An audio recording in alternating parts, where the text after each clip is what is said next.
তোমার যে দিদি তোমাকে মারার প্ল্যানটা পর্যন্ত করে ফেলেছিল, সে 4টে ছেলেকে তোমার পেছনে লাগিয়েছিল শুধুমাত্র তোমাকে হ্যারাস করার জন্য, সেটা ভগবান নিচে এসে বললো আমি মানবো না।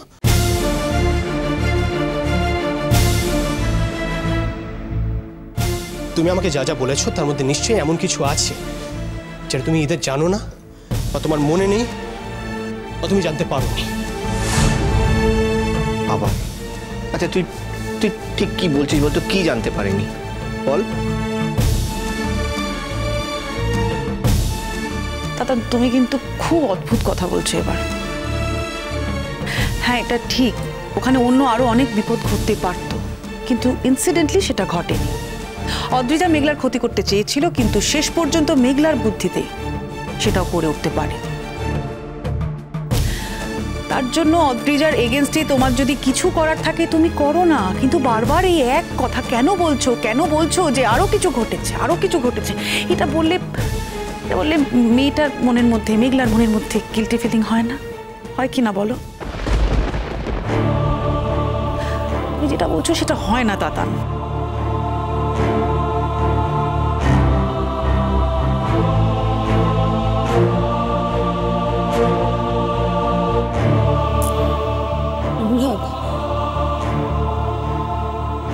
এই এক কথা বারবার বলে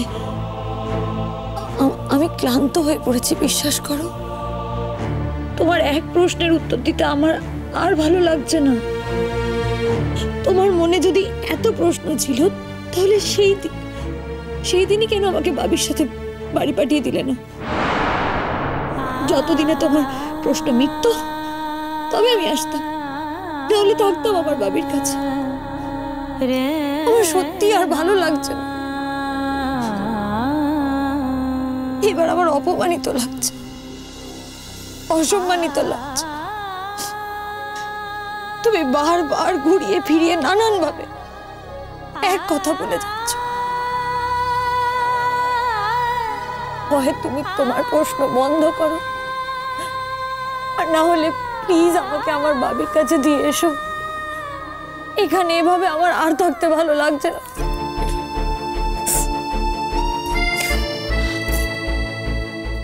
আমি কিন্তু তোমাকে প্রশ্নগুলো একবারের জন্য অপমান করার জন্য জিজ্ঞেস করিনি, তোমাকে অসম্মান করার জন্য জিজ্ঞেস করিনি।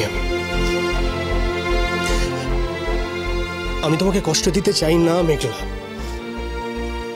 আমি শুধু চাই যারা দোষী তারা উচিত শাস্তি পাক, দ্যাটস ইট।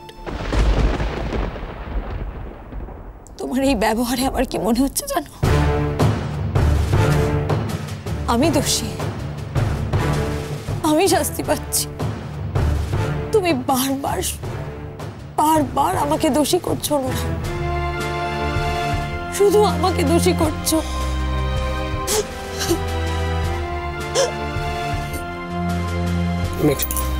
প্লিজ প্লিজ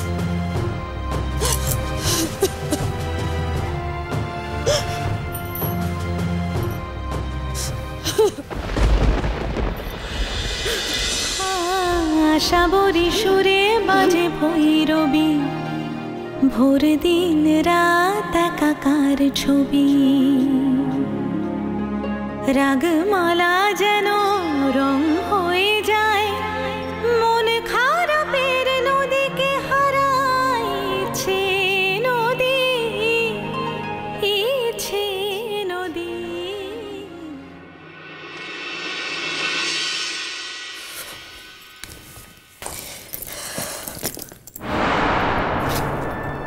এখন তোমার মনে খুব শান্তি, তাই না?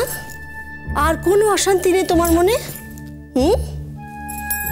সকলের সামনে প্রমাণ করে দিয়েছো তিথি একজন অপরাধী, ক্রিমিনাল, খুনি। এখন খুব শান্তি তো তোমার মনে? এই বিষয়ে কোনো সন্দেহ আছে নাকি? তুমি কি মনে করো আমি এমন কোনো কাজ করেছি এটা খুব অপরাধমূলক? কি যে বলো না, তুমি কখনো কোনো অপরাধ করতে পারো নাকি? কোনো ভুল করতে পারো? তুমি তো নীতিপরায়ণ মানুষ একজন। বাপ রে বাপ, তোমার সাংঘাতিক ন্যায় বিচার। আসলে কি জানো, তোমার লক্ষ্য একমাত্র মহান হওয়ার। তুমি সকলের সামনে নিজেকে মহান প্রতিপন্ন করতে চাও, তার জন্য তুমি তোমার নিজের স্ত্রী, নিজের সন্তানকে রিয়াদ করো না। তুমি নিজেকে মহান দেখানোর জন্য কি না করতে পারো। আজ তিথিকে তো তুমি থানায় পাঠিয়েছ, প্রয়োজন পড়লে তাকে তাকে খুন পর্যন্ত করতে পারো। যথেষ্ট হয়েছে, অনেকক্ষণ ধরে বলছো, এবার চুপ করো, থামো। আমার তোমার কথা শুনে না লজ্জা হচ্ছে। অন্যায়ের প্রতিবাদ করার মেরুদণ্ড সকলের থাকে না, কিন্তু প্রতিবাদ করলে মেরুদণ্ডহীন মানুষ যে খুশি হয় না, এটা এই প্রথম জানলাম। কালকে আমি কি করতে পারতাম? তোমার মেয়েকে ওখানে যদি ধরিয়ে না দিতাম তাহলে খুশি হতে? তোমার মেয়ের জন্য তুমি খুব সুখী হতে? তখন থেকে কেন এক কথা বলে যাচ্ছ? কেন আমার মেয়ে, আমার মেয়ে, আমার মেয়ে? কেন গো? বিয়ের সময় মেয়েটাকে কি আমি বাড়ি থেকে নিয়ে এসেছিলাম আমার বাপের বাড়ি থেকে? আমার মেয়ে। তুমি আজ তিথিকে অস্বীকার করছো তোমার মেয়ে বলে, কিন্তু এটা তো ঠিক, তিথি তোমার সন্তান, তোমারই মেয়ে। এটা তো তুমি ভুলে যেতে পারবে না, পারবে কি? না, পারি না। আর সেটাই আমার সবচাইতে বড় লজ্জা। সেটা তোমার কেন লজ্জা হতে যাবে শুধু? হ্যাঁ, মেঘলা তোমার মেয়ে, সেটা তোমার কত বড় অহংকার তুমি বলো। মেঘলার মতো এত ভালো মেয়ে তুমি বাবা, সেটা কি কম বড় অহংকার? সেই অহংকার নিশ্চয়ই তোমার তিতির বাবা হওয়ার লজ্জা থেকে তোমায় ভুলিয়ে দেবে। দিচ্ছ? চাইছো তুমি আমার কাছে? কি চাইবো? কি চাইতে পারি আমি?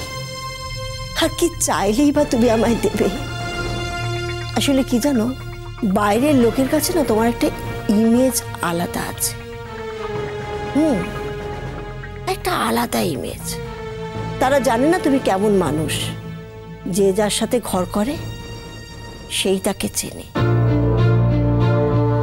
তারা তো তোমাকে জানে না, তোমার সাথে তো ঘর করে না। আমি তো ঘর করি, তাই আমি জানি যে তুমি কত বড় স্বার্থপর একটা মানুষ। খুব স্বার্থপর তুমি। তা নইলে দেখো না, তোমার মেয়ের জামিনের জন্য আমাকে একা যেতে হচ্ছে। তুমি একবারও ভাবছো না তিথি লকআপে আছে? লকআপে থাকার যন্ত্রণাটা যে কি, সেটা তুমি একবারও ভাবছো না? একটা অসম্মানের প্রতিবাদ করতে গিয়ে তুমি তিথিকে একটা অসম্মানের মুখে ছুঁড়ে ফেলছো, এটা একবারও ভাবছো না? তুমি এখন কলকাতা যাবে একা লয়ারের সঙ্গে কথা বলতে? একা?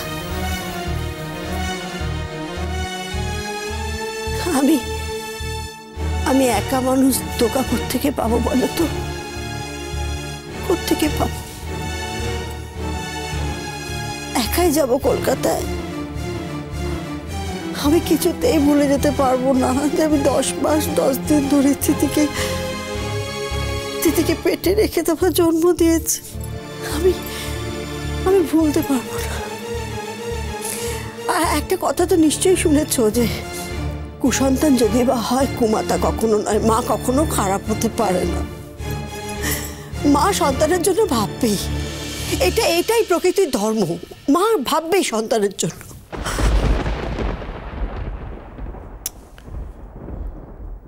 আমি শুধুমাত্র সন্দেহের বশে তিথিকে পুলিশের হাতে তুলে দিয়েছি, এটা বোধহয় ঠিক নয়, আবার ঠিকও।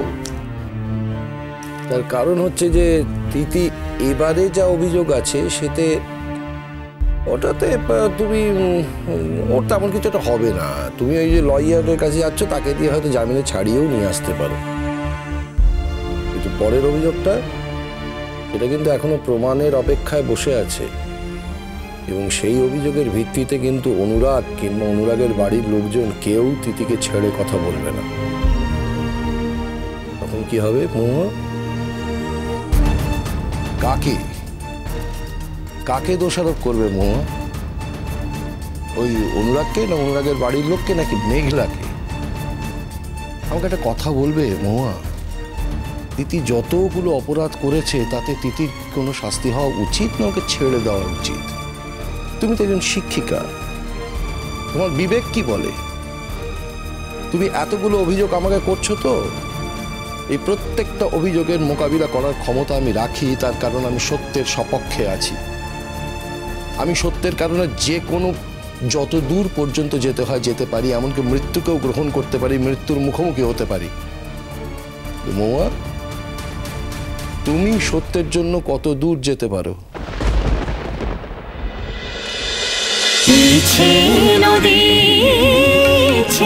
নদী